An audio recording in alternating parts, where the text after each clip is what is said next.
Introduction to the book. This book offers an introductory survey of econometrics, covering essential methodologies, models, and tools employed in data analysis. It defines the field, emphasizing the importance of theory in econometric practice, and explores types of applications. It introduces econometric modeling through Keynes's consumption function, and outlines the structure of the book. Finally, the chapter discusses presentation specifics, including the mathematical notation and numerical examples that will be utilized in the book.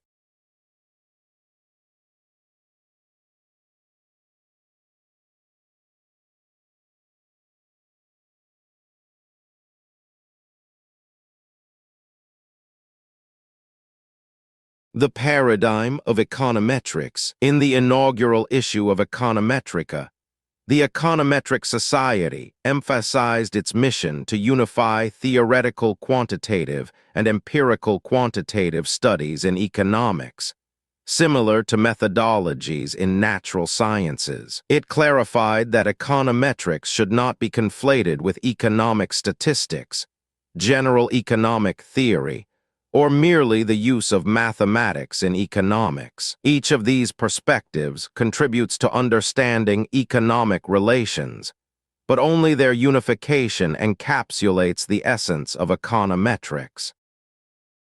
The Society recognized the necessity of creating principles to organize an overwhelming volume of statistical data. The foundations and goals of econometrics remain unchanged, focusing on the use of mathematical statistics and statistical inference to empirically measure relationships suggested by underlying theories. It is interesting to observe the response to a contemporary, likewise unprecedented accumulation of massive amounts of quantitative information in the form of big data. Consider the following assessment of what Kitchen, 2014, sees as a paradigm shift in the analysis of data. This article explores how big data and new data analytics challenge conventional epistemologies in various fields, indicating potential paradigm shifts. It highlights emerging empiricism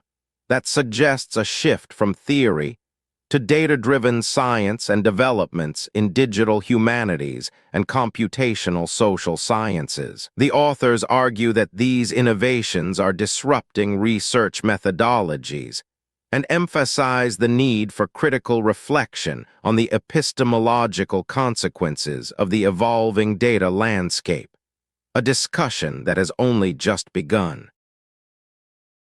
Data-driven analytics are suggested as a potential replacement for theory and econometric principles in guiding empirical research.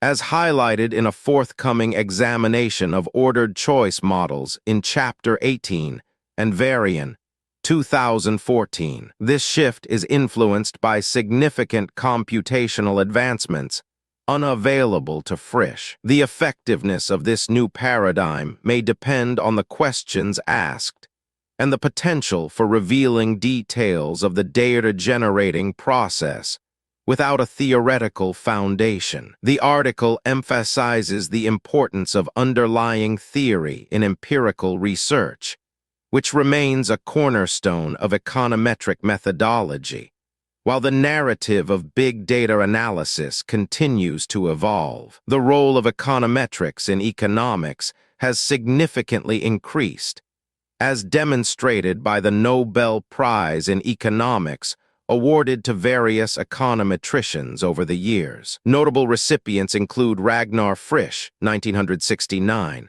Lawrence Klein, 1980, Trygve Havelmo, 1989, James Heckman and Daniel McFadden, 2000, Robert Ingle and Clive Granger, 2003, Christopher Sims, 2011, and Lars Hansen, 2013. The 2000 prize was particularly significant for honoring research that integrated behavioral theory with econometric modeling. Example 1.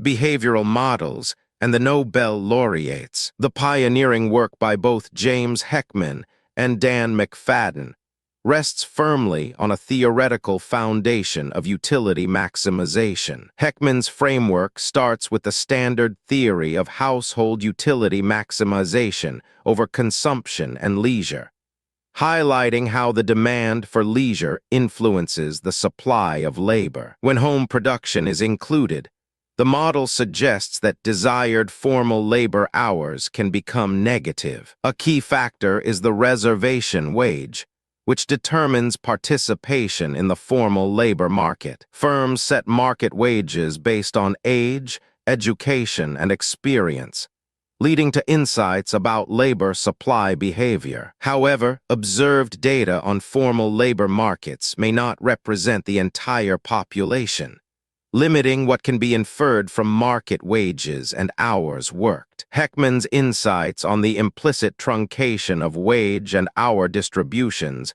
have significantly transformed labor market analysis and influenced numerous fields within social sciences. His pioneering concept emphasizes the need for analysts to consider common influences when evaluating policy interventions like education, job training, and health insurance, as both the participation in these programs and their outcomes are interconnected. Further exploration of sample selection and treatment evaluation can be found in subsequent chapters. This book discusses the limitations of traditional demand theories that focus on continuous variables and overlook the discrete choices consumers make daily, such as product branding, large purchases, and living arrangements. It introduces a random utility model as a robust framework for analyzing these choices,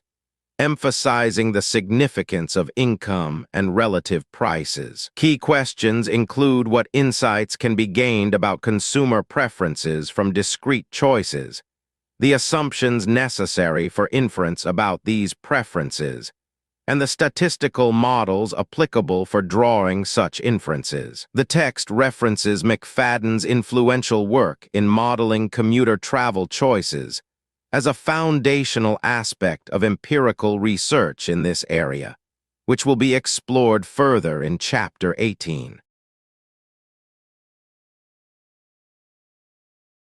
The practice of econometrics. We can distinguish between theoretical and applied econometrics. Theorists create estimation and hypothesis testing techniques and analyze method implications when assumptions fail, while applied econometricians utilize these techniques for real and simulated data analysis. Although the boundary is not strict, practitioners often innovate analytical tools in their studies. This book focuses on econometric theory with an emphasis on applied methods, surveying widely used, complex techniques in the field. Applied econometric methods will estimate important quantities and analyze economic outcomes such as policy changes and individual behavior. This text primarily focuses on model estimation and analysis, blending microeconometric and macroeconometric techniques. While forecasting will be briefly addressed, the emphasis will be on estimation rather than time series analysis, which is acknowledged as a separate field with its own literature. Some time series techniques will be utilized, but foundational principles will receive limited coverage.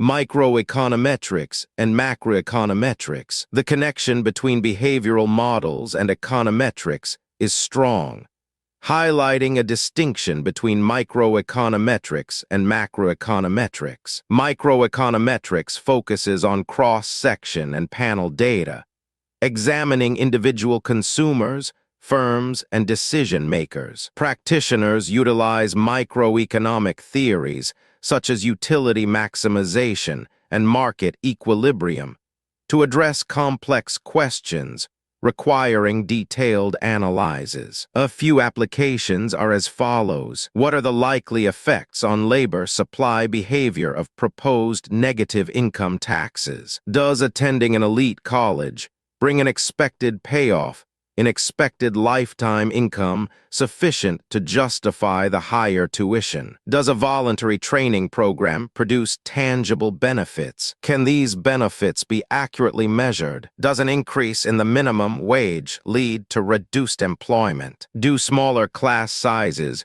bring real benefits in student performance? Does the presence of health insurance induce individuals to make heavier use of the health care system? Is moral hazard a measurable problem? Did the intervention addressing anti-competitive behavior of a group of 50 boarding schools by the UK Office of Fair Trading produce a measurable impact on fees charged? Macroeconometrics analyzes time series data of broad aggregates like price levels, money supply, and economic growth. It intersects with applications such as municipal spending patterns, while financial econometrics focuses on individual behavior through large time series and panel data sets.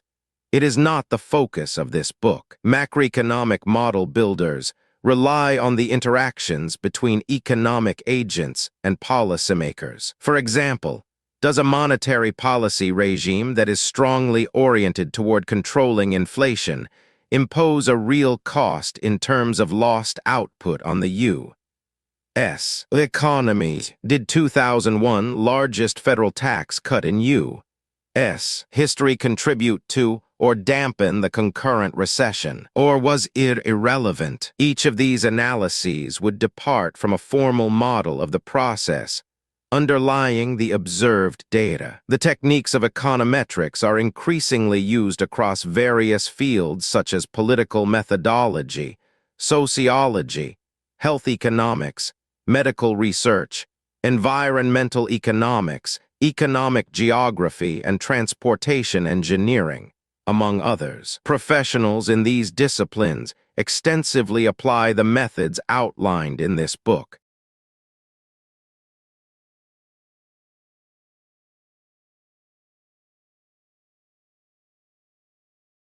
Econometric modeling. Econometric analysis usually begins with a statement of a theoretical proposition. Consider, for example, a classic application by one of Frisch's contemporaries. Economic theories like Keynes's present clear and deterministic models encompassing demand, production, labor supply, and various economic variables. These models identify dependent and independent variables, specify functional forms, and often qualitatively describe how changes in independent variables affect the outcomes. However, they are simplifications of reality, capturing only key features while ignoring potentially significant influences deemed unimportant. Correlations among economic variables can be identified using descriptive statistics and methods like linear regression. Econometric model builders aim to reveal deeper causal relationships through complex structural and behavioral models. Examples include Keynes's representative consumer model influencing macroeconomic variables, Heckman's individual behavior model of labor supply, and Barry, Levinson, and Pakes's equilibrium pricing model in the automobile market. No model can fully account for the complexities of economic life, necessitating the inclusion of stochastic elements. Variations in observed variables arise not just from identified factors, but also from the randomness of human behavior and numerous minor influences. Introducing random disturbances in deterministic models aims to highlight inadequacies. An ex post analysis of study results is crucial to determine whether unexplained factors are genuinely random. If not, the model remains inadequate. In the example given earlier, the estimated constant term in the linear least squares regression is negative. Is the theory wrong, Or is the finding due to random fluctuation in the data? Another possibility is that the theory is broadly correct, but the world changed between 1936, when Keynes devised his theory, and 2000-2009, when the data outcomes were generated. Or perhaps linear least squares are not the appropriate technique to use for this model, and that is responsible for the inconvenient result in the negative intercept. The model's stochastic element imparts statistical properties, treating observations as outcomes of a random process. With a comprehensive stochastic structure and sufficient data, the analysis focuses on deducing probability distribution properties using mathematical statistics tools and methods. A model can only be confirmed if it's broad enough to encompass all possibilities. Otherwise, it can be refuted by contradictory evidence. A deterministic theory is invalidated by a single contradiction, while adding stochastic elements shifts the model to a probabilistic description. This change makes the model less precise but more robust, as it requires a preponderance of contradictory evidence to be convincingly invalidated, with the interpretation of that preponderance being subjective. The process of econometric analysis begins with defining a theoretical relationship, assuming precise measurements of all variables in a correctly specified model. However, the ideal conditions for analysis are seldom met, leading to various difficulties in the process. The text discusses challenges in econometric modeling, highlighting issues such as poor measurement of data, the immeasurability of certain variables like expectations, and the difficulty in determining the correct model form. It notes potential violations of stochastic properties in random terms, leading to questionable estimation methods. Additionally, it addresses the problem of missing relevant variables and unrepresentative samples, influencing observations. The analysis aims to navigate these challenges using mathematical statistics and economic theory to develop a robust econometric model.